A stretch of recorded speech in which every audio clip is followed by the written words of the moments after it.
भारत माता की, भारत माता की, छत्रपती शिवाजी महाराज की, धर्मवीर छत्रपती संभाजी महाराज की, जय भवानी, जय भवानी। हिंदवी स्वराज्याचे सरसंस्थापक छत्रपती शिवरायांना मानाचा मुजरा करतो। भारतीय राज्यघटनेचे शिल्पकार भारतरत्न डॉक्टर बाबासाहेब आंबेडकर यांना मानवंदना अर्पित करतो। खऱ्या अर्थानं या देशामध्ये ज्यांनी सामाजिक क्रांती आणली ते महात्मा ज्योतिबा फुले आणि क्रांती ज्योती सावित्रीबाई फुले यांना देखील वंदन करतो। आद्य क्रांतिगुरु लहुजी वस्ताद साळवे यांच्याही चरणी नतमस्तक होतो आणि आजच्या या अतिशय भव्य अशा प्रचार सभेमध्ये मंचावर उपस्थित असलेले गुजरातहून आलेले माजी गृहमंत्री आणि आमदार प्रदीप जडेजाजी, आपले लोकप्रिय खासदार श्रीरंगाप्पा बारणेजी, लोकप्रिय आमदार अश्विनीताई जगताप, उमाताई खापरे, अमितजी गोरखे, आपल्या आशीर्वादाने 23 तारखेला चिंचवड मतदारसंघाचे जे आमदार होणार आहेत असे आपल्या सर्वांचे लाडके शंकरभाऊ जगताप, ज्यांनी शंकरभाऊंना निवडून आणण्याचा चंग बांधला आहे असे विठ्ठल नाना काटे, शत्रुघ्नजी काटे, योगेशजी बहल, सचिनजी साठे, बाळासाहेब वालेकर, अनुपजी मोरे, कुणाल ममाळकर, माई ढोरे, चंद्रकांता सोनकांबळे, मायाताई बारणे, निलेशजी तरस, मोरेश्वरजी शेडगे, विनायकजी गायकवाड, राजेंद्रजी जगताप, संदीपजी कसपटे, सुजाताताई पलांडे, आरतीताई चोंदे, काळूराम बारणे, सदाशिवराव खाडे, कैलासजी बारणे, नामदेवराव ढाके, विलासजी मडगिरी, विनोद नळे, त्याचप्रमाणे राम वाकडकर, संतोष कलाटे, राजू दुर्गे, संकेत सोने, गोरक्ष लोखंडे, जयनाथ काटे, महेश कुलकर्णी, शीतल शिंदे, शैलाताई पाचपुते, मंचावरील सर्व मान्यवर, कोणाचं नाव सुटलं असेल तर लिहून देणाऱ्याची चूक आहे, माझी चूक नाही आहे, तरी मी क्षमा मागतो। आज खरं म्हणजे चिंचवड मतदारसंघामध्ये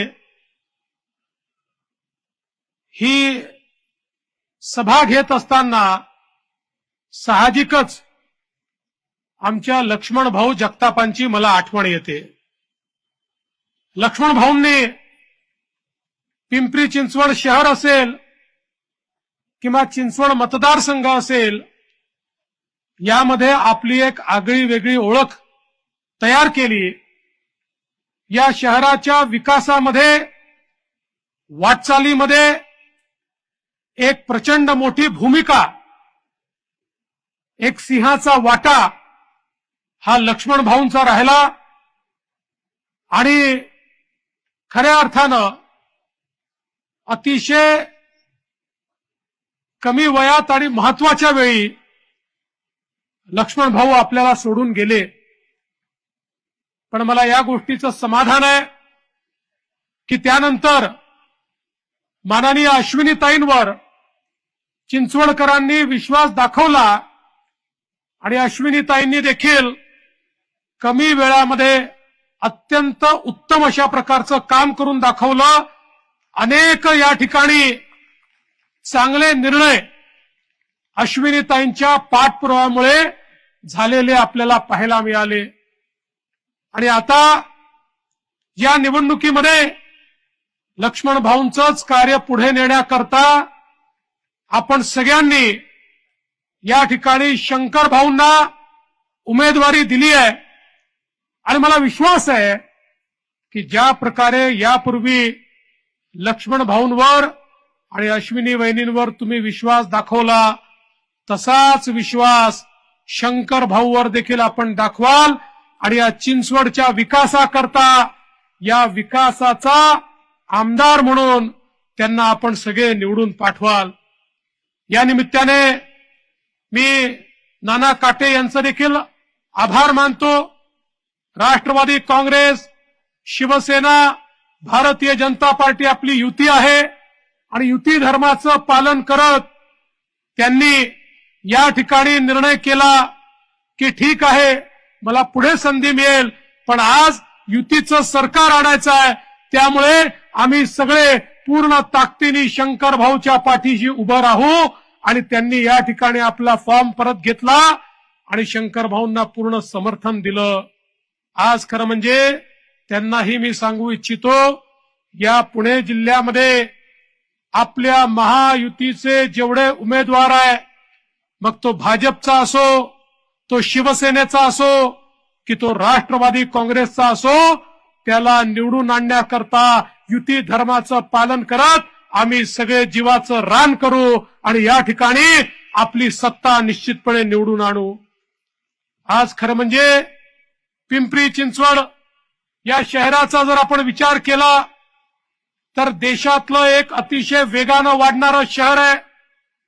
इतक्या मोठ्या प्रमाणात या शहराची लोकसंख्या वाढतेय, मोठ्या प्रमाणामध्ये या ठिकाणी नागरीकरण होत आहे. अगदी आपण चिंचवड मतदारसंघाचा जर विचार केला तर मी बघत होतो की गेल्या 5 वर्षामध्ये मतदारांची संख्या चिंचवड मतदारसंघामध्ये जवळजवळ 70-75 हजार मतांनी या ठिकाणी वाढलेली. 5 वर्षात नाही, माफ करा, लोकसभेत जी काही मतदारसंख्या होती त्याच्यात आणि विधानसभेच्या मतदारसंख्येमध्ये जवळपास 50 ते 60 हजार मतांचा मला या ठिकाणी फरक दिसतोय. म्हणजे किती वेगानं शहरीकरण चाललंय, किती वेगानं लोकसंख्या वाढते आहे, हे आपल्या सगळ्यांच्या या ठिकाणी लक्षात येत आहे.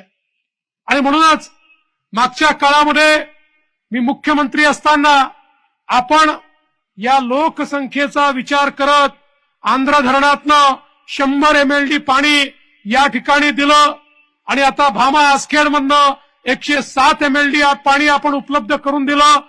पहिलं पाणी पोचलं, दुसऱ्या पाण्याचं भूमिपूजन झालं. शंकर भाऊ इथे बसून मला सांगत होते, भाऊ एवढ्या पाण्याने आमचं भागणार नाही, आम्हाला अजून पाणी द्यावं लागेल. मी शंकर भाऊ तुमच्या साक्षीनं सांगतो, हे आपलं महायुतीचं सरकार या शहराला पाणी कमी पडू देणार नाही. या नागरिकांना जेवढं पाणी लागेल माननीय मुख्यमंत्र्यांच्या नेतृत्वामध्ये ते पाणी वेगवेगळ्या धरणातनं तुम्हाला देण्याचं काम आपल्या सरकारच्या माध्यमातून आम्ही करू.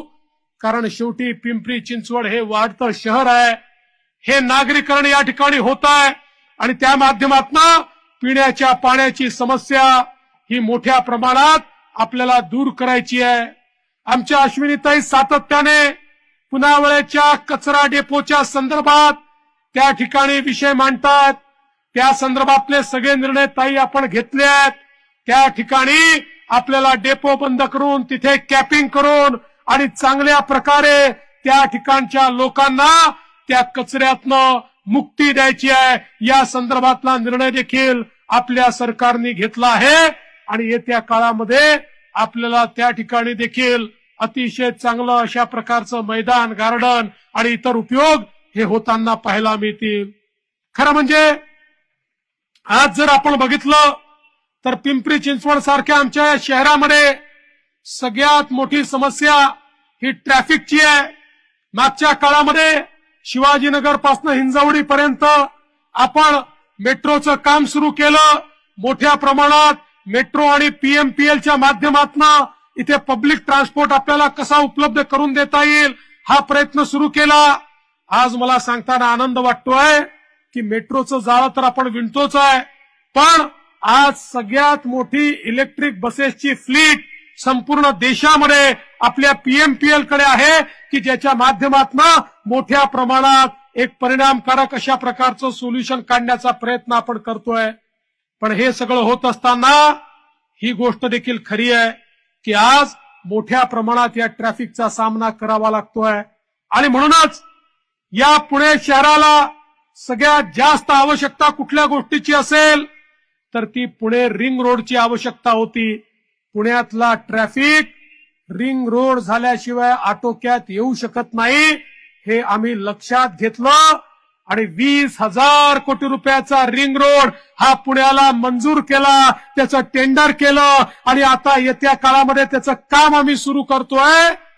सगळ्यात जास्त या रिंग रोडचा फायदा जर कोणाला होणार असेल तर या पिंपरी चिंचवड शहराला होणार आहे.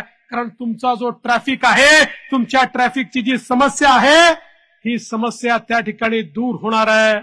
बंधू भगिनींनो, खरं म्हणजे अलीकडच्या काळामध्ये फेक नरेटिव्हची फॅक्टरी सुरू झाली आहे आणि मला अतिशय आश्चर्य वाटतं, या महाराष्ट्रातले ज्येष्ठ नेते माननीय शरद पवार साहेब हे देखील फेक नरेटिव्हच्या फॅक्टरीचे मालक असल्यासारखे वागायला लागले आहेत.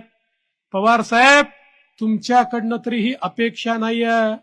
अलीकडच्या काळात ते रोज सांगतात महाराष्ट्रातले उद्योग गुजरातला गेले, महाराष्ट्रामध्ये उद्योग येत नाही, महाराष्ट्रामध्ये औद्योगिकरण होत नाही. खऱ्या अर्थानं मी आपल्याला सांगू इच्छितो, पुणे पिंपरी चिंचवड हा भाग, आमचा सगळा हा पुणे जिल्हा आमचा औद्योगिक जिल्हा आहे, आमचं मॅन्युफॅक्चरिंग हब आहे, आमचं आयटी हब आहे. आम्ही आता याला टेक्नॉलॉजी हब मध्ये परिवर्तित केलेलं आहे. मला सांगितलं पाहिजे, आज परिस्थिती अशी आहे, या देशामध्ये जेवढा एफडीआय आला, जेवढी गुंतवणूक आली, या सगळ्या गुंतवणुकीच्या 52% गुंतवणूक एकट्या महाराष्ट्रामध्ये आली आहे, एकट्या महाराष्ट्रामध्ये. आणि मी नाही म्हणत, नीती आयोगाचा रिपोर्ट आणि आरबीआयचा रिपोर्ट सांगतो की देशाच्या गुंतवणुकीच्या 52% गुंतवणूक एकट्या महाराष्ट्रामध्ये आली.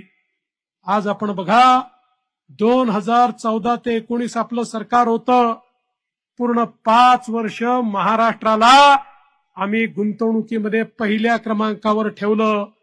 महाविकास आघाडीचं सरकार आलं, महाविकास आघाडीच्या पहिल्याच वर्षी कर्नाटका 1 नंबरवर गेलं, दुसऱ्या वर्षी गुजरात 1 नंबरवर गेलं. सरकार बदललं, आपलं सरकार आलं. सरकार आल्याबरोबर मी सांगितलं, काळजी करू नका, गुजरातला आम्ही ओव्हरटेक करणार आहोत आणि पुन्हा आम्ही महाराष्ट्राला नंबर 1 आणू. आणि मला सांगताना आनंद वाटतो, 22-23 मध्ये नंबर 1 महाराष्ट्र, 23-24 मध्ये नंबर 1 महाराष्ट्र आणि एकूण गुंतवणुकीच्या 52% गुंतवणूक ही महाराष्ट्रामध्ये आली. पवार साहेब, मला आश्चर्य वाटतं, तुम्ही आणि उद्धव ठाकरेजी हे गुजरातचे मुखंड असल्यासारखे वागून राहिले आहेत. अरे, गुजरात सरकारला ऍडव्हर्टाइजमेंट देण्याची आवश्यकताच नाही आहे. त्यांच्याकरता रोज माननीय पवार साहेब आणि माननीय उद्धवजी ठाकरे बॅटिंग करतायत, गुजरात पुढे चाललाय, गुजरात पुढे चाललाय. अरे, आकडे बघा आणि एकदा छातीवर हात ठेवून त्या ठिकाणी म्हणा, माझ्या महाराष्ट्राचा मला अभिमान आहे की देशाच्या 52% गुंतवणूक माझ्या महाराष्ट्रामध्ये आलेली आहे, ज्या गुंतवणुकीमुळे माझ्या महाराष्ट्राच्या तरुणाईच्या हाताला काम मिळेल. पण का तुम्हाला हे बघवत नाही आणि का माझ्या महाराष्ट्राचं गुणगान हे तुम्ही करत नाही, हा माझ्या समोर एक अत्यंत महत्वाचा प्रश्न आहे. बंधू भगिनींनो, आज मोठ्या प्रमाणात ऑटोमोबाईलचे उद्योग हे आमच्या महाराष्ट्रामध्ये आले, ते पुण्यामध्ये आले, ते संभाजीनगरला आले. आज महाराष्ट्रामध्ये इतक्या मोठ्या प्रमाणात ही सगळी इकोसिस्टीम तयार होते आहे, 5-5 लाख कोटी रुपयाची गुंतवणूक होते आहे. आणि आता तर आम्ही या ठिकाणी नवीन योजना आणली आहे, ज्या योजनेच्या अंतर्गत 10 लाख तरुणांच्या हाताला आम्ही काम देणार आहोत आणि 25 लाख रोजगाराच्या संधी आम्ही तयार करणार आहोत, ज्या माध्यमातून या 10 लाख तरुणांचा 10,000 पर्यंतचा पगार हा राज्य सरकार देईल आणि त्या माध्यमातून त्यांना प्रशिक्षण मिळेल आणि त्यांना नोकरीची व्यवस्था होईल. एक प्रकारे तरुणाईच्या हाताला काम देण्याचा हा निर्णय आपल्या सरकारने या ठिकाणी घेतला आहे. आता फेक नरेटिव्ह फॅक्टरीच्या दुसऱ्या डायरेक्टर आमच्या सुप्रियाताई सुळे या सांगतात, हिंजवडीतून उद्योग पळाले, हिंजवडीतनं उद्योग पळाले, हिंजवडीतले आयटी उद्योग चालले गेले. खरं म्हणजे मी आपल्याला सांगू इच्छितो, एकूण 16 उद्योग, 16 आयटीचे जे काही इथले उद्योग होते ते हिंजवडीतनं बाहेर गेले. पण हे 16 उद्योग बाहेर गेले म्हणजे बाहेरच्या राज्यात नाही गेले, त्यांनी Tier 2 सिटीमध्ये महाराष्ट्रामध्येच आपला उद्योग स्थापित केला. ते कुठेही बाहेर गेलेले नाहीत. त्यांनी आपलं एक्सपान्शन जे आहे हे महाराष्ट्रातल्या इतर कुठल्या तरी शहरांमध्ये केलंय. पण तरी देखील सुप्रियाताई, तुम्हाला मी सांगू इच्छितो, या 16 पैकी 13 लोक महाविकास आघाडीच्या काळात गेले आणि 3च लोक आमच्या काळात गेलेले आहेत. आणि ते पुण्यातनं नाशिकला, संभाजीनगरला आणि नागपूरला गेलेले आहेत. ते राज्याच्या बाहेर गेलेले नाहीत. त्यामुळे कृपया हिंजवडीला बदनाम करणं, पुणे जिल्ह्याला बदनाम करणं, महाराष्ट्राला बदनाम करणं, रोज फेक नरेटिव्ह या ठिकाणी टाकणं हे बंद करा. कारण शेवटी कधीतरी प्रश्न तुम्हाला देखील विचारला जाईल की खरं हा पुणे जिल्हा पवार साहेबांच्या नेतृत्वात 50 वर्ष या ठिकाणी होता, या 50 वर्षामध्ये हे इन्फ्रास्ट्रक्चर का तयार झालं नाही, असा जर प्रश्न विचारला तर त्याचं उत्तर देखील तुम्हाला द्यावं लागेल. आज आपण पाहू शकतो की इतक्या मोठ्या प्रमाणात वाहतुकीची कोंडी दूर करण्याकरता माननीय गडकरी साहेबांनी 54,000 कोटी रुपये या पुण्याला दिले. पुणे जिल्ह्यातनं, पुणे शहरातनं सगळीकडे जाणारे रस्ते, मग तो नगरकडे जाणारा रस्ता असो, तो सोलापूरकडे जाणारा रस्ता असो, तो नाशिककडे जाणारा रस्ता असो, तो सातारकडे जाणारा रस्ता असो, तो मुंबईकडे जाणारा रस्ता असो, या सगळ्या रस्त्यांवर आता एलिव्हेटेड रस्ते तयार होणार आहेत. आता तर कलाकारी अशी होणार आहे, एक रस्ता, त्याच्यावर दुसरा रस्ता, त्याच्यावर तिसरा रस्ता, काही ठिकाणी एका रस्त्यावर दुसरा रस्ता, दुसऱ्या रस्त्यावर मेट्रो, अशा प्रकारचं जाळं 54,000 कोटी रुपयाचं या ठिकाणी आता तयार होत आहे. त्यामुळे हा जो काही ट्रॅफिक जाम आपल्याला पाहायला मिळतो हा पूर्णपणे त्या ठिकाणी बंद होणार आहे. खरं म्हणजे मी मेट्रोचा उल्लेख केला त्यावेळी सांगतो, ज्यावेळी दिल्लीची मेट्रो झाली ना, त्याच वेळी पुणे पिंपरी चिंचवडमध्ये मेट्रो करायचा निर्णय झाला होता. पण फक्त कागदावर झाला, काहीच झालं नाही. या ठिकाणी देशामध्ये मोदीजींचं सरकार, महाराष्ट्रात आपलं सरकार आलं, त्यानंतर हा निर्णय आपण त्या ठिकाणी घेतला. आणि म्हणून आपण काळजी करू नका, मेट्रो देखील तयार होईल. मुंबई बंगलोर हायवेमध्ये किवळे ते बालेवाडी उड्डाण पुलाचा प्रस्ताव आता NHAI कडे गेला आहे आणि गडकरी साहेबांनी आपल्याला सांगितलेलं आहे हे काम देखील निश्चितपणे या ठिकाणी पूर्ण होणार आहे. येत्या काळामध्ये एक मोठं जाळं या ठिकाणी तयार होणार आहे.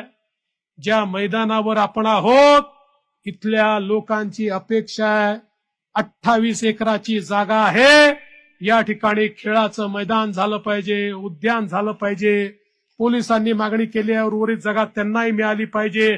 काळजी करू नका, या ठिकाणी तुम्हाला जे हवाय ते उद्यान आणि मैदान आमचे शंकर भाऊ निवडून आल्यानंतर करून देण्याची गॅरंटी हा देवा भाऊ या ठिकाणी घेतो आहे. ते देखील तुम्हाला निश्चितपणे करून देऊ, हा विश्वास तुम्हाला मला द्यायचा आहे. राज्यामधल्या आपल्या सरकारने घेतलेले निर्णय आपण बघितलेले आहेत.